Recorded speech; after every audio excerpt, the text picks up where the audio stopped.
Welcome back to the rounds with SEMD, and welcome back, Cody Jerry. How are you, Cody? Great. How are you doing? I'm doing fantastic. For those that don't know, Cody Jerry is the Chief Technical Officer at SEMD, and you've been there. How long have you been there? A long time now. Oh gosh, over 11 years. I think like it's like the anniversary, like today, honestly, ironically. Unbelievable. The timing is unbelievable. Oh yeah. Well, I always love jumping in and having these conversations with you and the team at SEMD. There's always so much to unpack. And you guys know me, your interviewer. I'm always trying to get information from you that I know that your audience, both those that are familiar with how good you guys are and easy to work with, and the kind of results that you chase down. But for those, maybe more importantly, that aren't familiar with who you guys are and how you guys do what you do and why it's important. And so on today's episode, I really wanted to dig in a little bit on some things that are probably a little more on the Google Ads side of the equation. And the place I want to start, if you're okay, Cody, is, you know, I know this, but a lot of people don't know this. The early roots of SEMD are in SEO, and it's really what shaped the approach for you guys when it comes to paid search. Could you kind of walk through that a little bit and share a little bit about that backstory? Oh, for sure. I think I benefited weirdly because back in the day in your Google Analytics, they actually used to give you the keywords that you showed up for. Do you remember those days? I do. So when I started an organic search, like you literally saw what keyword somebody clicked on, went to your website and converted. So when you're trying to optimize websites, like you knew what was working. So I think we benefited from that experience. Like that went away. We lost like 50, 60%. And now we lost it all basically. Um, so I think we really, really benefited because we saw what was working before. Like paid traffic really took off. Like there's definitely paid ads there, but it was pretty generic stuff, not a lot of effort into them. So just taking a look at that, optimizing pages, looking at conversion rates in a really, really organic way just had a huge impact. And now if you want that data, you have to build something in Google Looker Studio that combines Google Search Console and GA4 together. So it's not as easy. Mhm.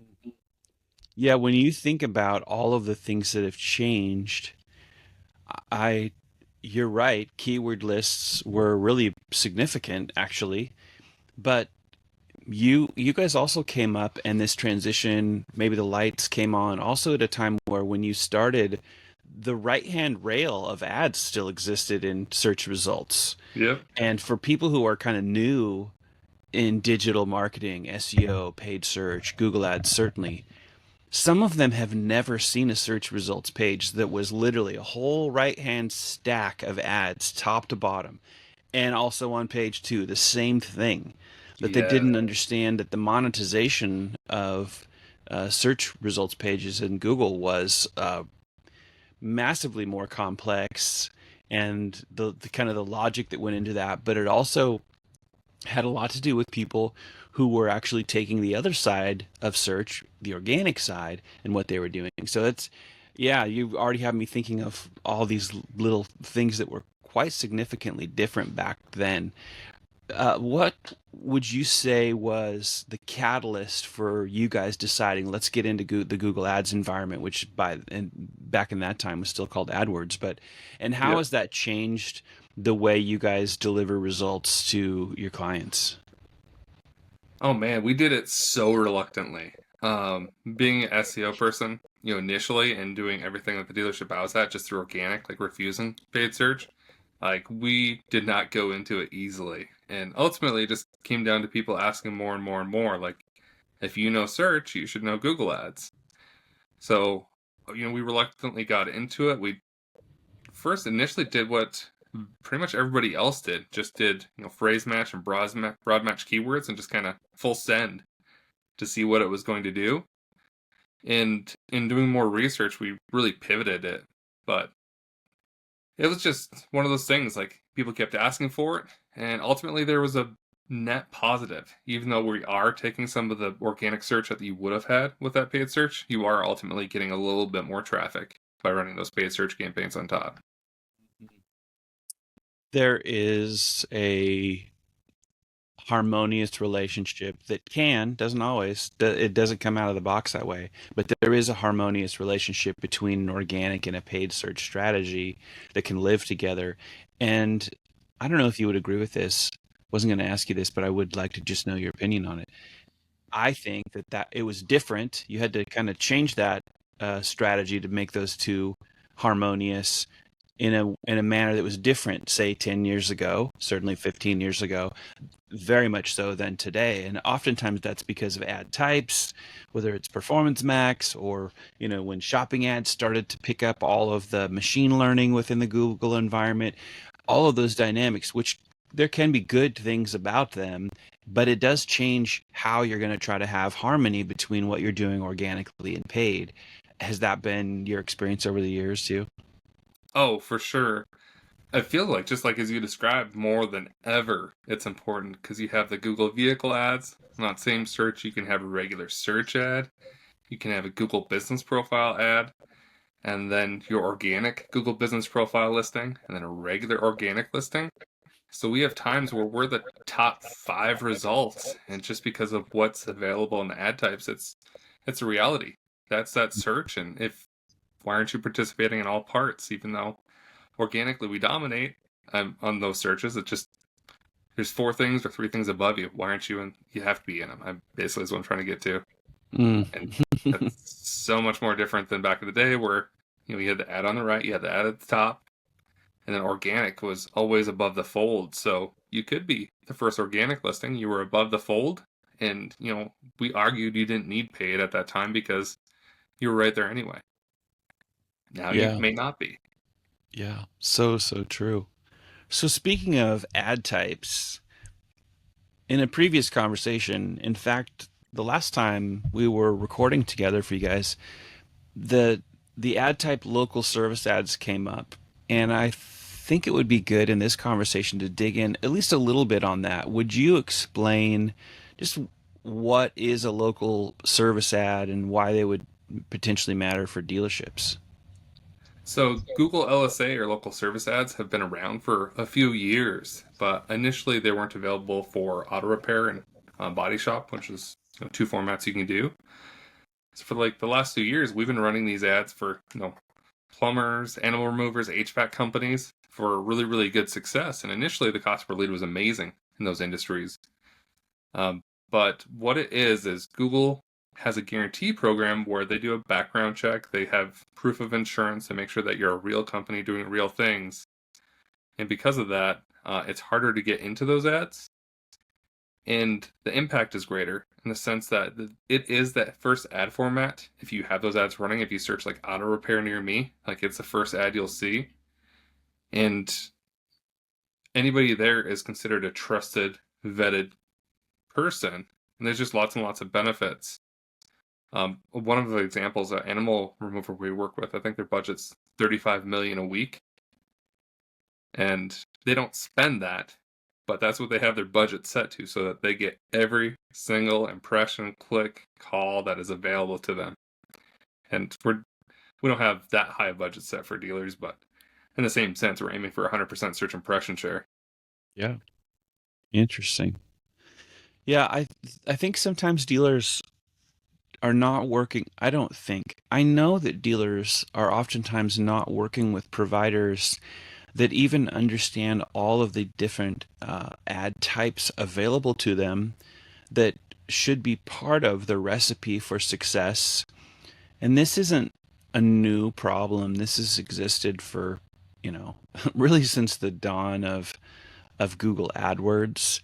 Certainly as they started to expand into mobile, there's just so many different variables and so much nuance and detail that if you don't know that SEMD is not just experimenting with, but you have found successful usage of these local service ads in addition to all of the other things that Google offers, I would tell dealers, especially those that listen to the long form interviews here, make sure that your provider actually not only knows all of these ad types, but they know how to potentially use them.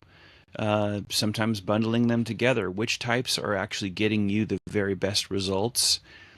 Not because you need to have a $35 million a week, budget cap so that you can, chase down that 100% capture, but because if you're working with somebody like Cody in the SEMD team, you're going to know that you're working with people that are so familiar with the platform that you don't have to have a $35 million capture net in your budget, but that you have people that understand how your budget, no matter what it is going to best serve you.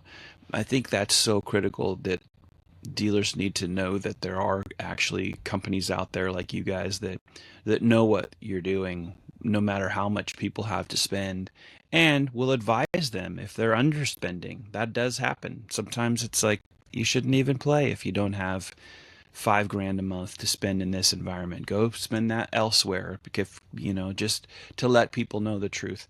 I wanted to know, you and again, some of these things I'm remembering from information that you've shared previously, where a dealership went from like 0 to, I don't remember if it was 30 or 40 booked appointments in a couple of days with local service ads. Is that something that happened somewhat recently?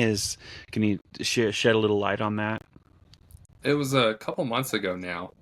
And basically, the dealership came to us and said, we don't have enough service customers. Do you have any ideas? And we do. We don't have a whole lot of people doing this right now, but we think it's worthwhile. So we got the account set up. You have to do a background check with it. So there was a lot of reluctance to get them set up because how many Google ads have you had to run a background check on? Zero. So there was reluctance there, but we turned them on a Friday. Google had to process them turning the ads on for like a day and a half. And that Monday, Tuesday, they had so many customers that they had us pause the ads so that they could go hire more technicians. So they went and hired a whole bunch of people and turned the ads back on. And honestly, they had so much more service business that they're like considering slowing down on their sales advertising because shoot, they're just making so much, good money on the service side for cheap because ultimately this is a Google ad. There's an auction involved and the auction is them right now. Nobody else is running the ads. So they have 100% search impression share. I think they're spending like $800 per week, but when you're in an auction of one, you just win over and over and over again. So it's been huge for them. Hmm. Are you guys noticing anything in the market with your competitors where what you're doing is quite a bit different, specific to LSAs, than maybe what other people are doing?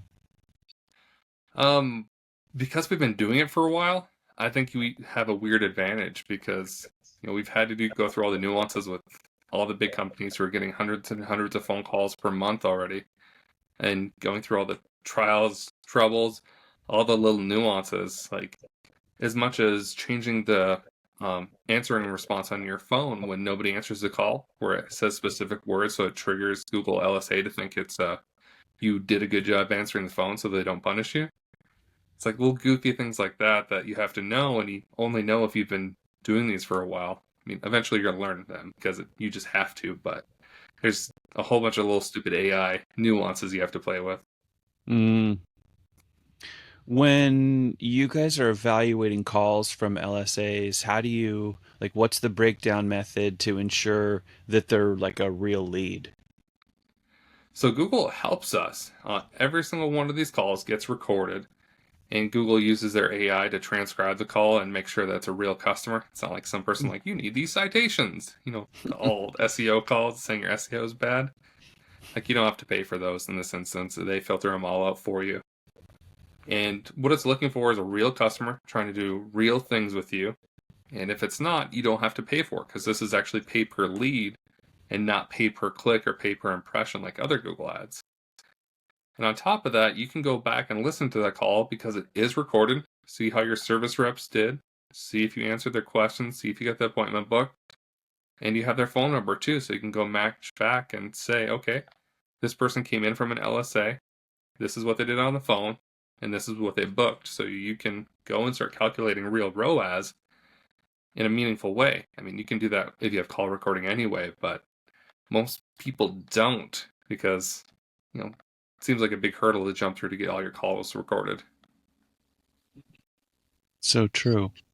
It can also be a big hurdle for people to understand like how to operate a budget with efficiency. And there are a lot of nefarious providers out there that are actually more harmful than helpful when it comes to helping the dealer kind of figure things out around budget. Curious, how are you guys generating leads at such a low cost per booked appointment with these ad types? So with LSA, it's just a natural thing at the moment because there's so few people running these ads. And, so far we've only experienced really auctions for just us, which is wild. Like nobody else is running the ad. So we get 100% search impression share for very little budget. Mm. So this is just a natural portion of Google LSA. When you get beyond that though, like you said, there's little tricks. Google, if you say you're willing to commit a certain amount of ad spend each month, they'll show your ad more frequently, even if there's not near enough impressions or clicks or leads to make you spend your whole budget. If you set your budget to do that, saying I'm willing to spend all this money, Google will just put you at the top of the ads over and over and over again, because then they don't have empty searches. If they try to help you spend your money efficiently and first, they benefit. So, keeping with those nuances, it's just a natural part of LSAs. Almost feels like we're letting one of your secrets out. Like if there's not a lot of competition, obviously in the Google world, especially on the paid advertising side and paid ad types, the more competition, that's of course they love it, right? That's where they make more and more money.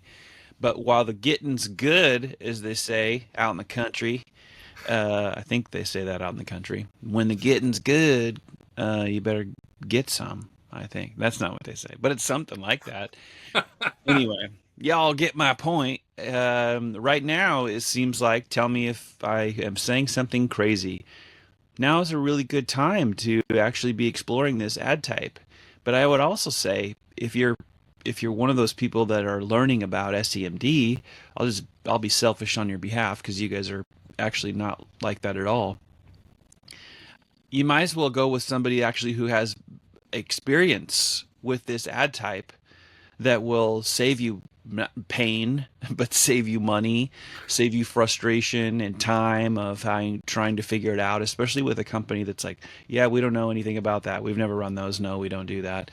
But yeah, interesting. You make a little bit of a competitive advantage, but you guys are freely willing to talk about it. Probably because, I mean, I'll just I'll just disclose that I think not enough people know that most of the providers that are available, at least in the automotive world, they're not that different in terms of how they execute and how they deliver their services. They all do a lot of the same similar things, and at the core of their business, what's powering it is very very much similar and same. And usually that's because they're all chasing their way into OEM programs. So you just like Google isn't looking for the agencies that get the very best results, because in truth those agencies deliver the best result for the client, but that means that they're not delivering the most money for Google, right? So you have this conundrum. And it's very, very similar when it comes to the people that you guys compete with that are just dead set on, we got to get in all the OEM programs. Okay, well, what's the cost of that? Yeah, it might help you get a few of those people that believe that the very best providers are in the OEM programs, but it also is such that you have to, I hate to say, kind of milk toast it a little bit, but you do have to be in a place where you're not going to burn as much time with your team and your strategic abilities to offer things that actually are more about the client. And that means we'll take as much time as we need and we'll do whatever we've got to do, because ultimately the results long term and forever are what matter to you guys. So anyway, that's here I am doing an ad for you guys in the middle of a conversation with you. Sorry about that, but I think that is important for people to think through when they're learning about companies and why people do what they do. So I we are completely in agree. this. Yeah, go ahead. Sorry, did I cut you off there? I completely agree. Like we aren't in a lot of those OEM programs. I think we're in one or two, Hmm. just because if our hands are held away from helping the actual dealership, like we're not allowed to bid on certain words that we know are going to be the best for the dealership. We're not Yeah. allowed to run ads a certain way because it's not OEM approved. It just doesn't feel like the right way to do things. So we aren't in a whole lot of programs, we're only in certain ones because we agree with the overall message of that OEM program. Yeah, yeah. And I think that's important to note because it's not that you guys wouldn't want to be in every single program, as long as you guys can do what you do the way you do it, because you're chasing down, obviously, best results for the dealers, which ultimately what's funny about all of this over all these years of OEM programs is that's what the OEMs should ultimately want. That's certainly what the dealers really want, but the decision making gets really cloudy because so many people and so many strong opinions and power struggle, kind of happens within building these big systems and programs, and all of a sudden, the clarity of who should I choose and why am I choosing them becomes much more difficult than most people realize. It's not a big pivot, but let me talk to you a little bit about automation. So, lots of automation these days, of course, and maybe even beyond automation, people going full artificial intelligence in some regards. But why do you guys still use manual bidding strategies? And I have a feeling that maybe that has something to do with the results that you guys can achieve. But can you speak to that? Yeah, we've tried them. And it's funny because LSA is so automated. We're going back to this, but um, what we found, even on like branded search, if you set up maximize clicks on a branded, your average cost per click is probably not bad, like 40 to 60 cents. Like we saw one of the main companies said that 70 cents is great for branded, and they claimed you couldn't get better. But we were actually going head to head with them, and I guess they didn't realize, and our average cost per click was 6 cents because we controlled what we're bidding, we're controlling what we're keywords we're selecting, and because of that, our cost per clicks are just massively cheaper. Where we actually have some campaigns that are for branded again, which you shouldn't be bad at branded, but a branded campaign where it's 1 cent cost per click. It's a unique business name. So if you're going to bid on it, you had to intentionally bid on it. And they were just able to win it easy. But the same goes for even regular, like Ford Near Me, Ford Dealer, Ford, whatever. Where if you try to control your bids more and not let the automation take over, cost per clicks can be 40% cheaper for the same exact keyword. Like I remember an Infinity store where it was over 100, or sorry, it was 50% cheaper with our manual bid strategy for the same exact keyword with a very similar ad landing on the same exact page. And because we weren't willing to pay for Google's automation for what they thought was the best customer, we're able to get the majority of people searching that keyword to the website, and ultimately getting better for the dealership. Cost per clicks are cheaper, cost per leads are cheaper. It just tends to be better for the dealer, not for us. If we're scaling, dude, if we're like, okay, we want to be a big agency, we want to do big things, automation 100%, save so much overhead and trying to manage stuff, save so much work on the agency side. Like you would make more money using automation as an agency, but not for the dealership's help. Yeah. Yeah, and that's the environment that the dealers have to do their best to understand and make decisions, whether they're switching vendors or I don't think anybody's actually doing this for the first time, I suppose, unless you're a brand new dealership and you've got to select who you're going to, go out of the gate with. But yeah, that's a huge point. You've referenced before. I know you've talked about running campaigns where you're getting like 3, 6 cents per click, which is to most people unheard of. In fact, some people who have believed the same thing that they've believed for the last 5 plus years, they would say like, "There's no way." So when you talk about that, when you talk about 1 cent, 3 cents, 6 cent cents per click, How is that possible in the market in 2025? So there's two ways. Branded definitely should be less than 10 cents cost per click unless you have a really unfortunate name. Like let's say you're Ford Cincinnati. Every dealership around you is going to bid on Ford Cincinnati, so it's just very, very unfortunate for you. And maybe you shouldn't consider a rebrand unless you're Ford Cincinnati. Listen to this call, in which case you have a fantastic name and I love you. But let's say you have a unique name. It's like named after the founder. It's, the grandpa's name, Ford, whatever it may be.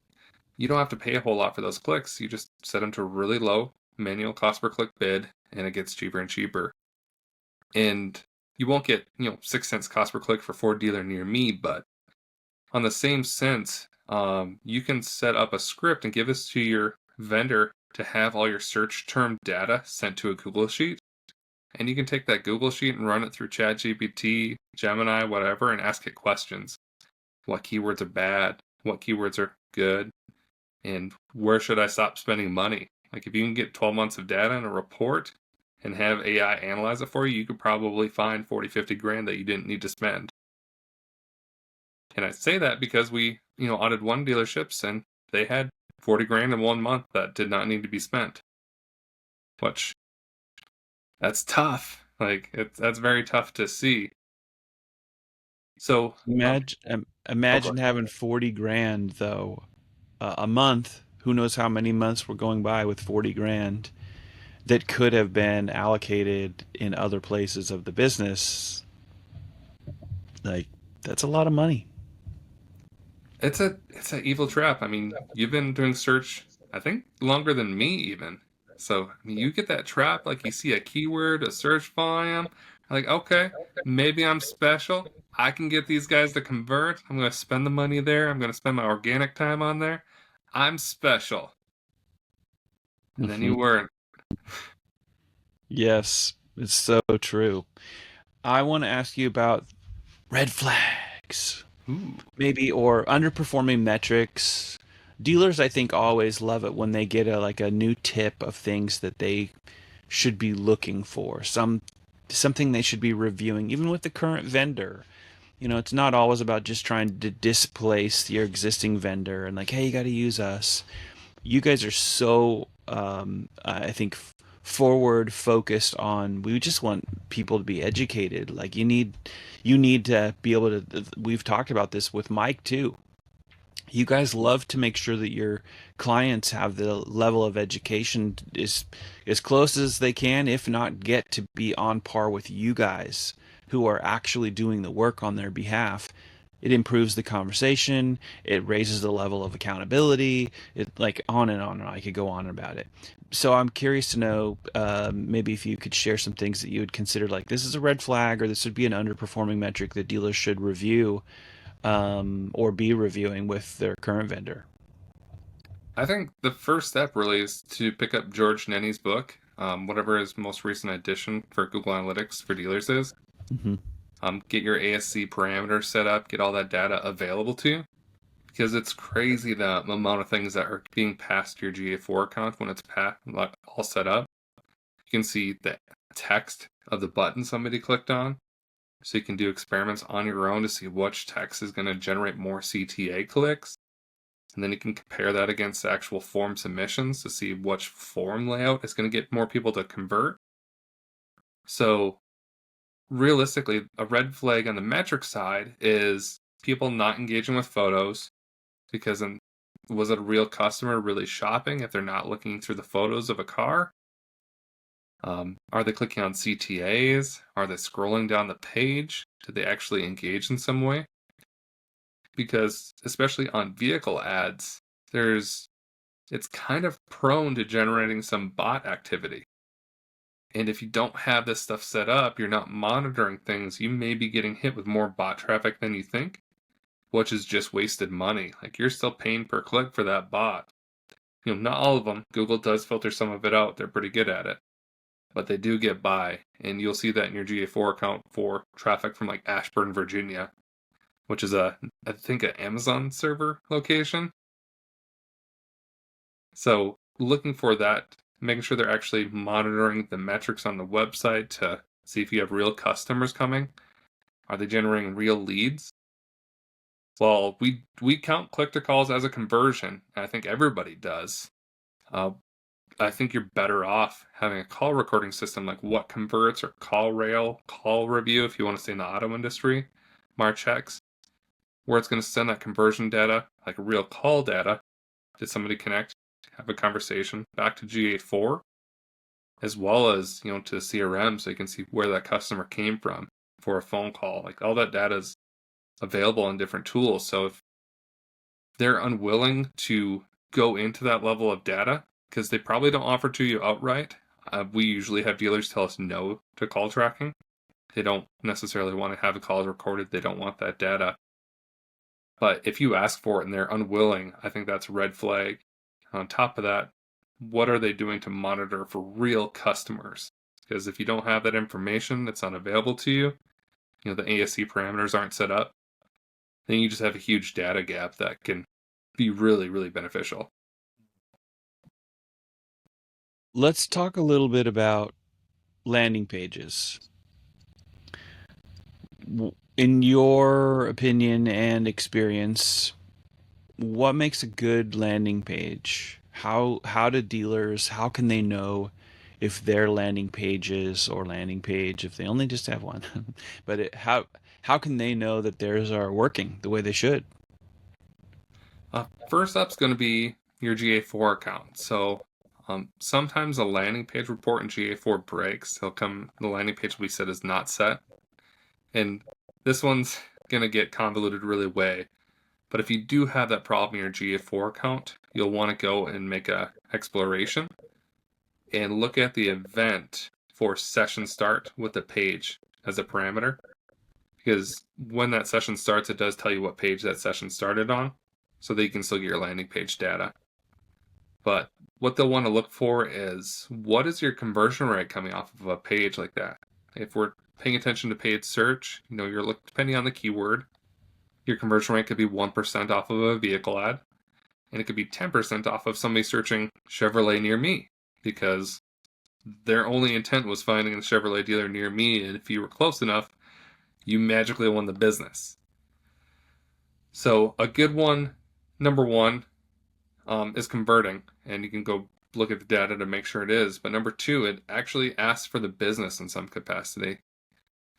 What is your unique selling proposition? What's special about your dealership? You don't want to take a huge amount of space with that, because you have to have, like if it's a sales ad, your vehicles have to be above the fold. But you have to have enough of an attempt to earn their business. But what's special about us? Is it just price? Because sometimes it is just price. And have a way for them to contact you really easily. So even a button for a form at the top of the page can be beneficial. If somebody wants a Ford F-150, if you just make it really easy to contact you to see all your Ford F-150s, you can win that business. And then it goes back to that tracking. Make sure you're actually evaluating, adjusting, because there's no such thing as a perfect landing page. It always has to be worked on in some capacity. There's times when you could give it less focus because its conversion rate's high, but ultimately you want to continue to evaluate, adjust, track, and work with whoever you're partnered with adjusting the landing page and what it looks like. You don't want to break SEO, but you definitely want to be testing. Is this still a big factor to make sure that your landing page messaging and your, like you're mentioning, your calls to action, you're asking for the business, that you don't get too far away from what sent them there in the first place? So if it's in the case of a paid ad, that the messaging of that ad type of where it's pushing the traffic, that you make sure that there's a correlation, that there's a consistent path, if you will, even if it's just one step to that. Is that still as important as it used to be years past?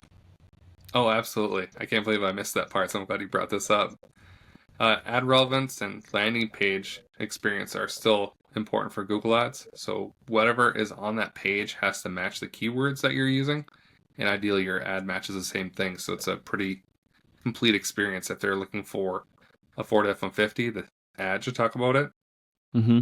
The actual landing page should talk about it, and the whole experience should be about the Ford F-150. Because if it's not, just like you were saying, then the customer is less likely to convert. Yeah. Yeah, I used to tell dealers a lot, and I'm guessing it sounds like you guys probably still do this a lot. Is beyond just like, hey, somebody wants to give you a free audit, which is usually, and then there's nothing wrong with that. Fine, it's a common way to maybe Trojan horse a little bit your way in to say, hey, there's maybe some things going on. It also, for I think reputable companies, it's also a way for them to tell you the truth if your provider's doing a good job. It's like they're doing a great job. So unless you just don't like the people, as far as how they're executing on your behalf, they're doing a pretty good job. Um, Point being is I used to talk to dealers a lot just to tell them that that's one of the ways to first, without even having to talk to your vendor, is just go look at what your ads say, how the copy is written, and then where it takes you. Click on a couple of them. Yeah, you'll pay a couple bucks or pay a few cents, but it's really important that you know like where that lands. And it's important as well when you start to do things that are within display network, is like where are all of these things landing? And if that's off, or if people are not QCing the content that's written in that landing environment, it could be doing not just a disservice by way of you're not going to get any conversion. It could also affect how people feel about you in terms of reputation. It could affect even word of mouth. You and I could probably think of several examples of things where maybe we didn't even click in conversion that way, but we saw somebody's advertisement and then we talked about it in word of mouth. As a marketer, creative weirdo like myself, I tell people all the time, if you can get as good as Ryan Reynolds has been over the years in ad making, people search for those ads. Like, what? Like searching for things that are paid advertisement that you want to go watch them on YouTube because it was so brilliant. Now, not every dealer is going to think that way, or their agencies aren't going to think that way, but that is some of what needs to enter your brainwaves when you're considering making sure that the content that people see that lead them to the place where they might have the opportunity to do all these things you're talking about. Know more about the company, engage with the company, be proposed with, would you like to know more? Would you like to convert? Like all of those things are really, really important. And I think there are a lot of those. Let's just appeal to everybody providers because they're really not trying to appeal to the dealer so much. It's something else going on. I think that's really an easy way for dealers to know whether there's something that they should be digging into that isn't representing them very well. So, My favorite search ad I've ever seen was, and this is outside the auto industry, but the company wasn't paying their bills. And we're like, oh, that sucks. And like we're doing the SEO, they rank number one for this keyword in the whole world, which was it was a really powerful and really valuable keyword. So we're just like, come on, guys. But it turns out they weren't paying the paid search company either. So if you Googled their name, the ad was, these guys don't pay their bills, don't buy their bikes. And yeah. the crazy thing is, Mike and I did a tour of Googleplex like weeks later, and I had mentioned the story to somebody, and they're like, "That's our ads," and they like pulled it up on their phone. They're like, "See, we're running those." I'm like, "That is incredible." Yeah. That's awesome. Yeah, there's so much detail and nuance to this world. It's why I like having these conversations with you guys at SEMD because of course you get it, but you get it in a way because you're actually in practice on behalf of your clients, and that's I'm a broken record. People have heard me say this a bunch, but I'll never stop saying experience is the greatest differentiator. If you're looking for somebody new to handle this part of your advertising and your marketing, uh, you're not going to go look for somebody who said they just started learning about it. They just took their AdWords certification, which is theory, not practice. I'm like, oh, I'm choosing them. Like, what? Then your brain is broken if that's your, because nobody's thinking that. They're going to think You guys have been doing this for how long? And the average tenure of your people is like how long? I mean, that's one of the things about you guys also that's pretty compelling, I think, is that all the experience, but people stick around. Like you have people that have been there for a long time. And when you think about all of our friends and colleagues and peers that we see on LinkedIn with the whole open to work, um, Yeah. that is not a common occurrence with SEMD folks, which is, I think that also says something. Well, I got a couple more things I want to ask you about before I land the plane on this episode. So, um, transparency. How can dealers push for better transparency, perhaps and results from their current agency without coming across as being confrontational? The big thing is I wouldn't get Google Ad certified. As you just said, it's a good thing to do a couple times in your life just to make sure you know the basics. Mm-hmm. But ultimately, what you want is the data, and not necessarily the really cute and beneficial reports are going to give you. And some reports are better than others, but like the raw data, either getting a Google Ad script added so that it sends it to a Google sheet for you, get daily alert updates. Like all this stuff is readily available now thanks to ChatGPT. You can ask it to write a script for you to get added, and it'll write it perfectly. And if it's not set up perfectly, it will tell you what's wrong with it. And you can go back and forth and get all kinds of really, really fun things out and sent to yourself so you can monitor campaigns in brand new ways that never existed. Like we get it sent to we use Slack, and if a keyword cost per click on a keyword is too high, it gets sent to a specific channel so we can go back and say, okay, what's wrong with this? But you don't necessarily have to ask for transparency anymore. You just have to put the data in a place where you have the availability to use it. And then you can use AI tools to go and analyze it for you, upload that sheet and ask it questions. So you don't necessarily need transparency as much as just the knowledge of what's available to you and some time to analyze it in different ways. So as long as whoever you're with is willing to give you that access or willing to put it into Google Ads for you, you can get everything you possibly needed and more to have a complete reporting system on your Google Ads. It's just wild. I love that answer. You need access to the data. That's what you need. And then you need maybe a pointer or two, but not really. It's so easy. Like taking the data, as long as you have access to it, data, however you pronounce it, it's all the same thing. But rolling that over to ChatGPT and then knowing a series of questions of what do you want to do with that is what an awesome tip. That's a great tip. Okay, and maybe it's a good answer, but to this last question I want to ask you. What's one thing you wish every dealership knew about their Google Ads performance, but they probably don't know this? And this one they probably do, but I think it's just so important that we can't skip it. The difference between a search keyword and a search term. Because a keyword is what you put in to be a part of that auction, saying I want to bid on Toyota Tacoma searches. But the search term is what you actually showed up for. And if you don't have proper negatives set up, you could not only having your Toyota Tacoma search keyword show up for your own dealership's name, which is not great. It makes all your clicks go up in expense.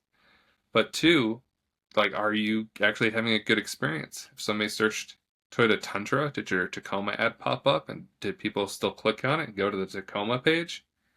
That search term report is, I think, the most important thing where you can see per search term what people actually searched, how much you're paying for that click, did it convert, and are you wasting big chunks of money on keywords that just never ever converted for you? Like if you went back the last year, have you spent several grand with zero keyword? Spent the last year bidding, spending money, and just never generated conversions on this search term? And if so, why? So it's not readily available to a lot of people. I don't think I see a lot of agencies showing the search term report, but you can get that sent to, again, with a Google Sheet. You can have the Google Ad scripts sent directly to a Google Sheet. You can analyze it yourself. You can have them export that report to you each month. But taking a look and seeing what is actually working for you is so, so critical, because it could be a Ford near me search term, or sorry, a Ford near me keyword, but it's your Ford name that's popping up over and over and over again in that search term report. And those conversions are not Ford near me conversions. Those are your, whatever your Ford dealership name's conversions. And it happens all the time. I don't think it's intentional that they're not negativing those out into different campaigns and different ad groups, but it's definitely beneficial on their reporting side, where it shows excess conversions because they didn't block your name or your brand showing up in those different campaigns. So get a search term report, have the campaign on there, have the ad group on there, conversion data, cost data, click data, and see what's working and what's not. And if you had 1,000 clicks on a keyword, like an actual search term, and 0 conversions, take a look at that landing page, because something might be broken or it's just a bad term. Man, I love that tip. That is so good. It gave me flashbacks. It also made me think of, and I think you're right. I don't think it's intentional, at least 99, probably 0.9% of the time. It's ignorance, right? Maybe not even willful ignorance. But it immediately made me think of some of the complexities that come with certain brands. Honda, because it's not just cars, it's motorcycles and power equipment and all that kind of stuff. Like that is really important.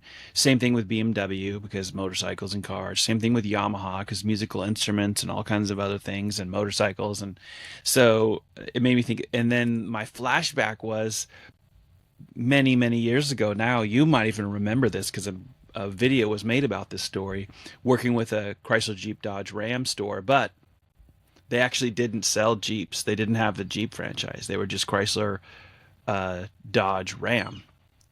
And their provider, who we had done an audit for, they spent thousands of dollars for years. They were buying Jeep terms, but they didn't have the Jeep franchise for years. But they thought they had us when we did their review of all of this. They were like, "We don't sell Jeeps." And we were like, "Yeah, you probably then want to tell your provider that, because they've been spending a whole lot of your budget on Jeep terms for how long have you been with them?" And they were like, 3 years. I was like, I don't think I want to do that math. So yeah, it's easy for that to happen, unfortunately. But all that you just shared is, I think, so beneficial for dealers to think, you can protect yourself, protect your budget, but also, align yourself with the best results that you can get. It's not a playground out there. It's a battleground, and you got to have the right people. And you guys are definitely the right people. For the audience that has listened and or watched to this conversation, thank you for your time. We always like to make sure we don't waste it, give you some good insights. If you are a really smart person, then you are already following Cody Jerry on LinkedIn. And maybe Facebook too, but certainly on LinkedIn. If you are not, then you need to get over to LinkedIn and you need to follow Cody Jerry. It's simple. CODY JERRY. You'll find him. There's not a whole lot of Cody Jerrys on LinkedIn. You also should follow Search Engines MD. Also at LinkedIn, which is linkedin.com/in/search engines MD. They're also easy to find. Make sure that you're following them, and we will see you back here before you know it on another episode of The Rounds. Thanks, Cody. Appreciate it. Thank you. See ya.